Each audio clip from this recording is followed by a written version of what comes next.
Franken Frankenstein, or the Modern Prometheus, by Mary Shelley. Section 9. Chapter 7. On my return, I found the following letter from my father. My dear Victor, you have probably waited impatiently for a letter to fix the date of your return to us, and I was at first tempted to write only a few lines, merely mentioning the day on which I should expect you. But that would be a cruel kindness, and I dare not do it. What would be your surprise, my son, when you expected a happy and glad welcome, to behold, on the contrary, tears and wretchedness? And how, Victor, can I relate our misfortune?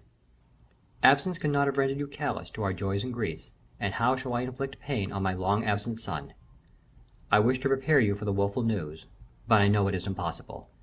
Even now your eye skims over the page to seek the words which are to convey to you the horrible tidings. William is dead. That sweet child, whose smiles delighted and warmed my heart, who was so gentle, yet so gay. Victor, he is murdered. I will not attempt to console you, but will simply relate the circumstances of the transaction. Last Thursday, May 7th, I, my niece, and your two brothers went to walk in Plain Place. The evening was warm and serene, and we prolonged our walk further than usual. It was already dusk before we thought of returning, and then we discovered that William and Ernest, who had gone on before, were not to be found. We accordingly rested on a seat till they should return. Presently Ernest came, and inquired if we had seen his brother. He said that he had been playing with him, that William had run away to hide himself, and that he had vainly sought for him, and afterwards waited for a long time, but that he did not return. This account rather alarmed us, and we continued to search for him until night fell, when Elizabeth conjectured that he might have returned to the house. He was not there. We returned again with torches, for I could not rest, when I thought that my sweet boy had lost himself, and was exposed to all the damps and dews of night. Elizabeth also suffered extreme anguish. About 5 in the morning, I discovered my lovely boy, whom the night before I had seen blooming and active in health, stretched on the grass, livid and motionless. The print of the murderer's finger was on his neck. He was conveyed home, and the anguish that was visible in my countenance betrayed the secret to Elizabeth. She was very earnest to see the corpse.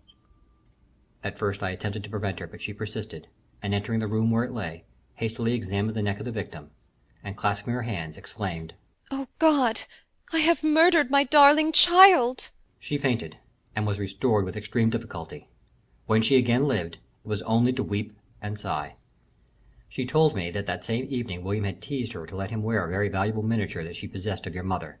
This picture is gone, and was doubtless the temptation which urged the murderer to the deed. We have no trace of him at present, though our exertions to discover him are unremitted, but they will not restore my beloved William. Come, dearest Victor, you alone can console Elizabeth. She weeps continually, and accuses herself unjustly as the cause of his death. Her words pierce my heart. We are all unhappy, but will not be that an additional motive for you, my son, to return and be our comforter? Your dear mother, alas, Victor, I now say, thank God she did not live to witness the cruel, miserable death of her youngest darling. Come, Victor, not brooding thoughts of vengeance against the assassin, but with feelings of peace and gentleness, that will heal, instead of festering, the wounds of our minds. Enter the house of mourning, my friend, but with kindness and affection for those who love you, and not with hatred for your enemies. Your affectionate and afflicted father, Alphonse Frankenstein. Geneva, May 12th, 17 Clerval, who had watched my countenance as I read this letter, was surprised to observe the despair that succeeded the joy I had first expressed on receiving news from my friends. I threw the letter on the table, and covered my face with my hands. "My dear Frankenstein," exclaimed Henry, when he perceived me weep with bitterness, "are you always to be unhappy? My dear friend, what has happened?" I motioned him to take up the letter, while I walked up and down the room in the extremest agitation. Tears also gushed from the eyes of Clerval, as he read the account of my misfortune. "I can offer you no consolation, my friend," said he. "Your disaster is irreparable. What do you intend to do?" "To go instantly to Geneva. Come with me, Henry, to order the horses." During our walk Clerval endeavoured to say a few words of consolation. He could only express his heartfelt sympathy. "Poor William," said he. Dear, lovely child! He now sleeps with his angel mother. Who that had seen him bright and joyous in his young beauty but must weep over his untimely loss? To die so miserably, to feel the murderer's grasp! How much more were murdered that could destroy radiant innocence! Poor young fellow! One only consolation have we: his friends mourn and weep, but he is at rest. The pang is over, his sufferings are at an end for ever. A sod covers his gentle form, and he knows no pain. He can no longer be a subject for pity. We must reserve that for his miserable survivors. Clerval spoke thus as we hurried through the streets. The words impressed themselves on my mind, and I remembered them afterwards in solitude. But now, as soon as the horses arrived, I hurried into the cabriolet and bade farewell to my friend. My journey was very melancholy. At first I wished to hurry on, for I longed to console and sympathize with my loved and sorrowing friends.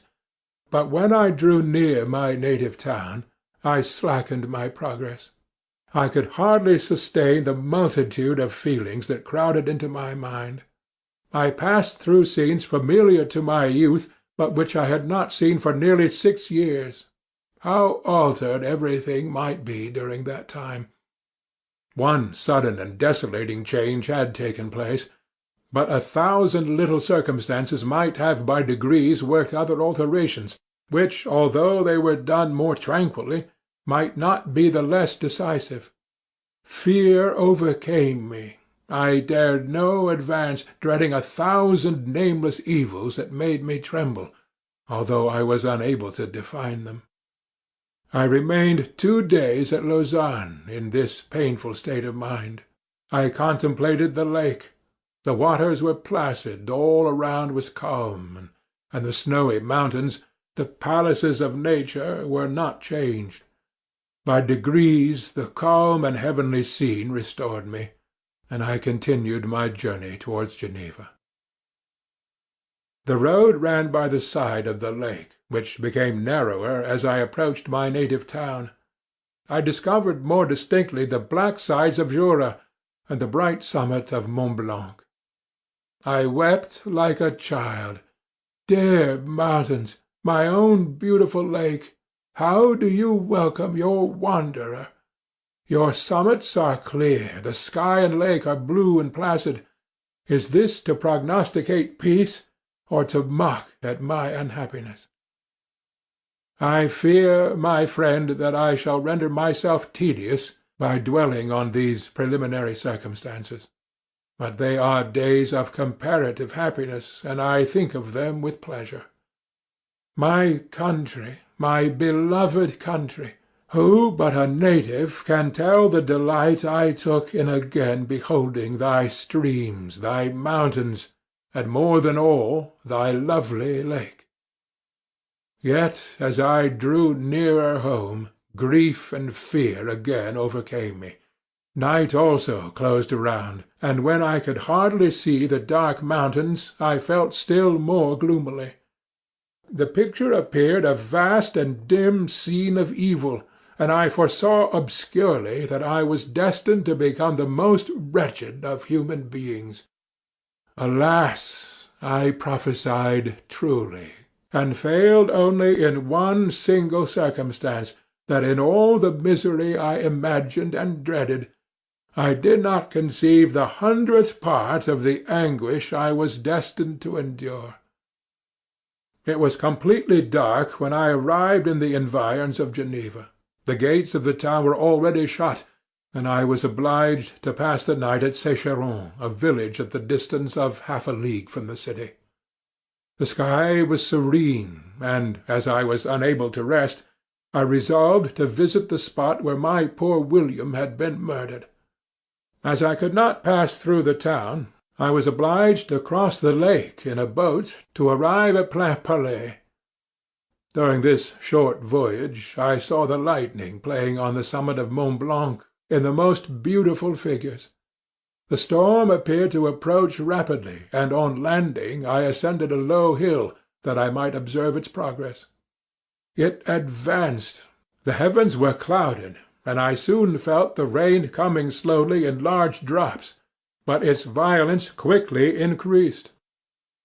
I quitted my seat and walked on, although the darkness and storm increased every minute, and the thunder burst with a terrific crash over my head.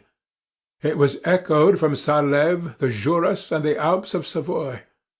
Vivid flashes of lightning dazzled my eyes, illuminating the lake, making it appear like a vast sheet of fire. Then, for an instant, everything seemed of a pitchy darkness, until the eye recovered itself from the preceding flash. The storm, as is often the case in Switzerland, appeared at once in various parts of the heavens. The most violent storm hung exactly north of the town, over the part of the lake which lies between the promontory of Bellerive and the village of Coppet. Another storm enlightened Jura with faint flashes, and another darkened and sometimes disclosed the Mole, a peaked mountain to the east of the lake. While I watched the tempest, so beautiful yet terrific, I wandered on with a hasty step. This noble war in the sky elevated my spirits. I clasped my hands and exclaimed aloud, "William, dear angel, this is thy funeral, this thy dirge." As I said these words, I perceived in the gloom a figure which stole from behind a clump of trees near me. I stood fixed, gazing intently. I could not be mistaken. A flash of lightning illuminated the object, and discovered its shape plainly to me. Its gigantic stature, and the deformity of its aspect more hideous than belongs to humanity, instantly informed me that it was the wretch, the filthy demon, to whom I had given life. What did he there? Could he be, I shuddered at the conception, the murderer of my brother? No sooner did that idea cross my imagination than I became convinced of its truth. My teeth chattered, and I was forced to lean against a tree for support. The figure passed me quickly, and I lost it in the gloom. Nothing in human shape could have destroyed the fair child. He was the murderer. I could not doubt it. The mere presence of the idea was an irresistible proof of the fact. I thought of pursuing the devil, but it would have been in vain, for another flash discovered him to me hanging among the rocks of the nearly perpendicular ascent of Mont Salève, a hill that bounds Plainpalais on the south. He soon reached the summit and disappeared. I remained motionless. The thunder ceased, but the rain still continued, and the scene was enveloped in an impenetrable darkness. I revolved in my mind the events which I had until now sought to forget, the whole train of my progress toward the creation, the appearance of the works of my own hands at my bedside, its departure. 2 years had now nearly elapsed since the night on which he first received life, and was this his first crime? Alas! I had turned loose into the world a depraved wretch, whose delight was in carnage and misery. Had he not murdered my brother? No one can conceive the anguish I suffered during the remainder of the night, which I spent cold and wet in the open air. But I did not feel the inconvenience of the weather. My imagination was busy in scenes of evil and despair. I considered the being whom I had cast among mankind, and endowed with the will and power to effect purposes of horror, such as the deed which he had now done, nearly in the light of my own vampire, my own spirit let loose from the grave, and forced to destroy all that was dear to me. Day dawned, and I directed my steps toward the town. The gates were open, and I hastened to my father's house. My first thought was to discover what I knew of the murderer, and cause instant pursuit to be made. But I paused when I reflected on the story that I had to tell. A being whom I myself had formed and endued with life had met me at midnight among the precipices of an inaccessible mountain. I remembered also the nervous fever with which I had been seized just at the time I dated my creation, and which would give an air of delirium to a tale otherwise so utterly improbable. I well knew that if any other had communicated such a relation to me, I should have looked upon it as the ravings of insanity. Besides, the strange nature of the animal would elude all pursuit, even if I were so far credited as to persuade my relatives to commence it. And then of what use would be pursuit? Who could arrest a creature capable of scaling the overhanging sides of Mont Salève? These reflections determined me, and I resolved to remain silent. It was about 5 in the morning when I entered my father's house. I told the servants not to disturb the family, and went into the library to attend their usual hour of rising. 6 years had elapsed, passed in a dream but for one inedible trace, and I stood in the same place where I had last embraced my father before my departure for Ingolstadt. Beloved and venerable parent he still remained to me. I gazed on the picture of my mother, which stood over the mantelpiece. It was an historical subject, painted at my father's desire, and represented Caroline Beaufort in an agony of despair, kneeling by the coffin of her dead father. Her garb was rustic, and her cheek pale, but there was an air of dignity and beauty that hardly permitted the sentiments of pity.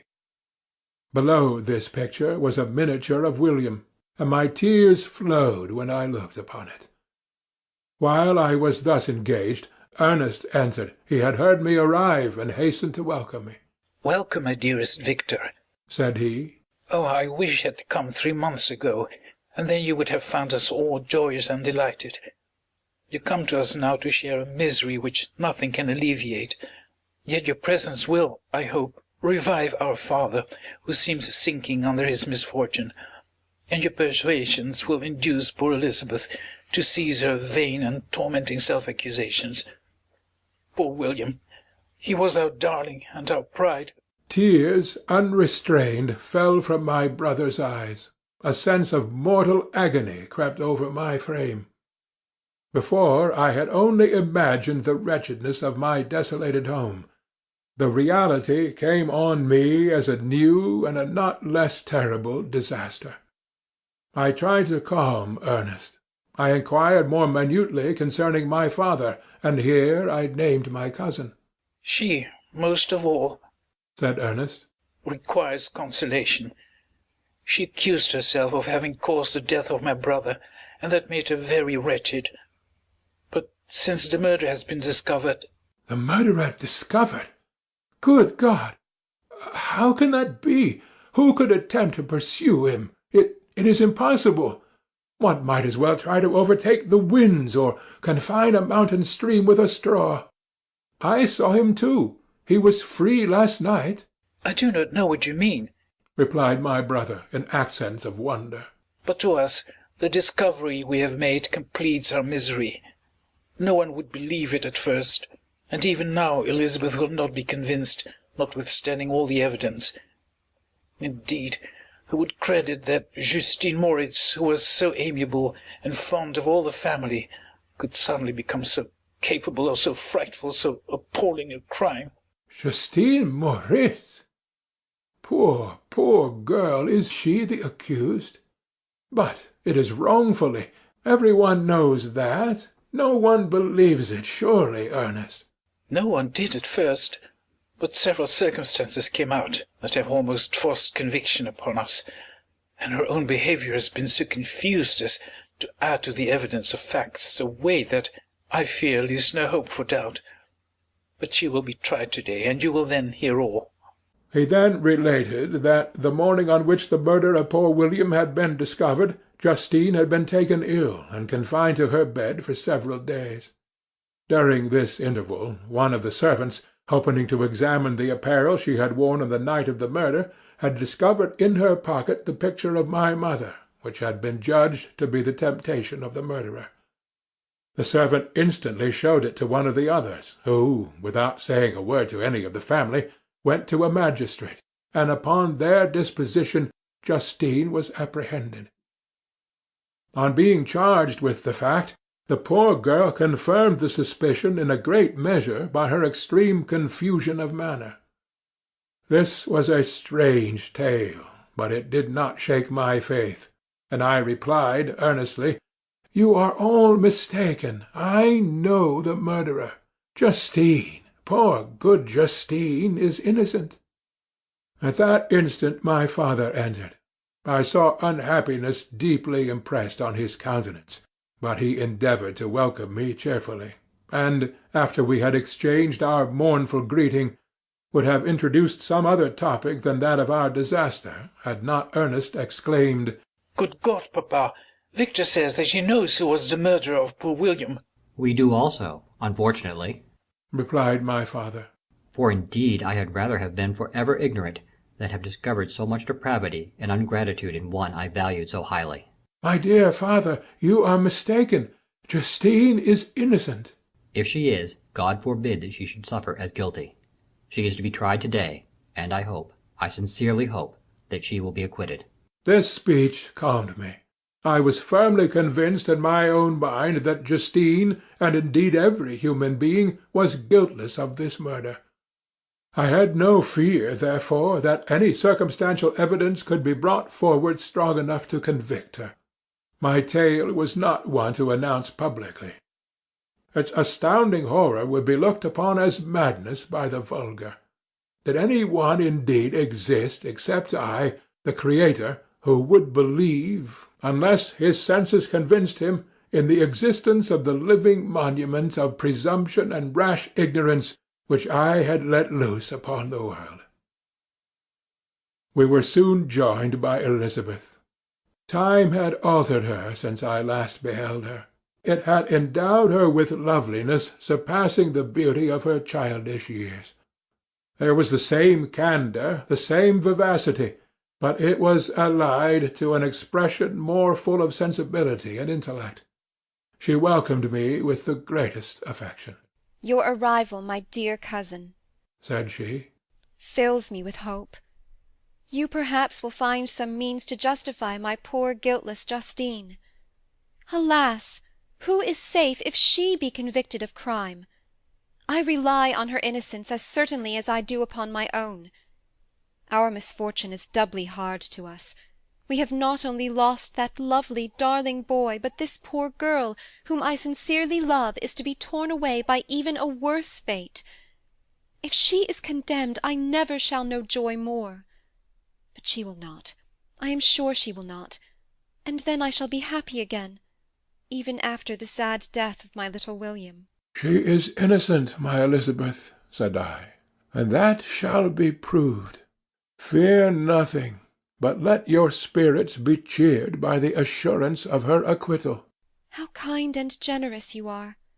Every one else believes in her guilt, and that made me wretched, for I knew that it was impossible, and to see every one else prejudiced in so deadly a manner rendered me hopeless and despairing." She wept. Dearest niece, said my father, dry your tears. If she is, as you believe, innocent, rely on the justice of our laws, and the activity with which I shall prevent the slightest shadow of partiality.